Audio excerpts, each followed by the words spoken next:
Het wordt de hele tijd drukker bij huisdokterspraktijken. De vraag naar zorg groeit, wat betekent dat ook de wachtriegen voor patiënten groter worden. En dat vernemen ze ook bij huisartsencentrum Dokkum. Dat lijkt wel inderdaad toe te nemen. De hoeveelheid zorgvragen, ook de hoeveelheid telefoontjes lijkt wel echt toe te nemen.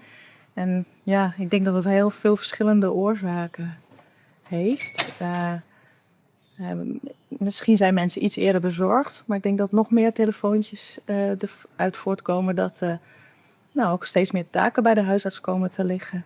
De specialisten die moeten ook zich aanpassen en die proberen meer zorg onder te brengen bij de huisartsen. Maar de praktijk betocht er wat op. Het is een telefoonsysteem waarbij het patiënten weerombellen worden kunnen.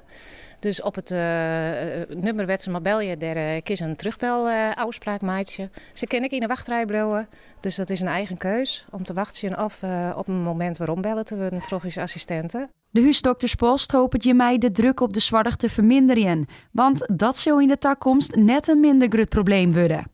Mensen, die krijgen we er voorlopig niet bij, dus we moeten het een beetje zoeken dan toch in technische oplossingen, zoals nu dat telefoonsysteem. Ik denk dat mensen soms heel lang wachten moesten naar een telefoon. En nu krijgen ze een moment, hier is een moment waarop ze rondbellen worden. En als ze op dat moment aan de telefoon klaar zitten en wij bellen je, dan hoe zijn het te wachten. En dan is er voor u wat minder piek.